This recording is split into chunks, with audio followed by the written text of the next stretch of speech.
Mungu suka mimi kama vile ulivyoshuka na Pentekosti. Roho wa Mungu suka na mimi kama ulivyoshuka Pentecosti. The song says, may the Holy Spirit, the Spirit of God, descend upon us like the day of Pentecost, so that it can walk with us throughout the journey of our life. Brethren, in the journey of human life, there are many obstacles that man faces. There are many challenges that we face. But above all, we beseech the power of the Holy Spirit, that He may descend upon us, empower us, enlighten us. When we talk of the Holy Spirit, we look at the Holy Spirit as the third person in the Trinity. We have the Father, who is the creator of the heavens and the earth, and we have the Son, who Him and the Father are one. And then we have the Holy Spirit, who Jesus, when He ascended to heaven, He promised the apostles that I am going to my Father's house. In my Father's house there are many mansions. I'm going to prepare a place for you. But on top of that, He tells them that I'll send an helper. An helper is the Holy Spirit. Now we try to dive through the Holy Spirit. Who is this Holy Spirit? What's the function, the role of the Holy Spirit?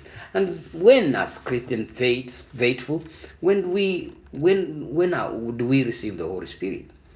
Like a Catholic, you are reaffirmed in the sacrament of confirmation. In confirmation, you are reaffirmed to receive the 7 gifts of the Holy Spirit. And now you are empowered to go and to evangelize, to speak of the word.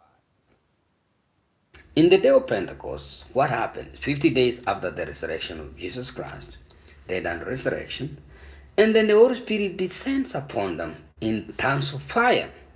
That's symbolic. It came in tongues of fire and rested upon every person that was in the upper room. There were almost around 120 people in the upper room. And then when they received the Holy Spirit, what happened in that material day? We see Peter, who is called Simon Petro, who Jesus reaffirms that you, Simon Petro, you are a rock, and you as a pure church, and the powers of hell.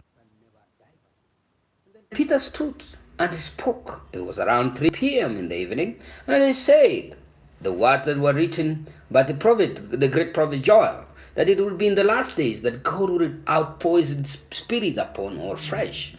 Young men shall prophesy, old men shall dream dreams, and your young shall see visions.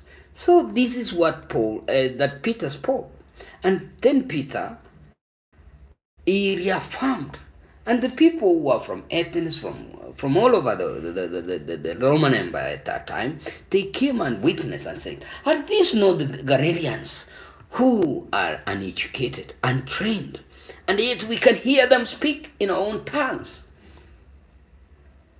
So, what is the role of the Holy Spirit? The Holy Spirit acts as a guide. He guides us against all odds of darkness. He gives us the power to see things beyond reason and doubt. The Holy Spirit strengthens our faith. He empowers us. Think of the apostles when they received the power of the Holy Spirit. They went all over the world, the whole Roman Empire, and they started to evangelize. They became martyrs, they evangelized, they spoke of the word, they died for the word. Peter died for the word. Some are hanged, some are prosecuted, but they did not fear. So the Holy Spirit acted as a guide to them. He strengthened them. He empowered them. He strengthened their ability to go and proclaim the word. In the New Testament, Jesus says that when the Spirit of truth comes, He shall guide you. He shall empower you. He shall teach you what I taught you. He shall remind you. So the Holy Spirit, it works as a reminder. When it is activated in our systems, it's like a battery that when charge your phone, it start to work, or your computer or anything, prevalence.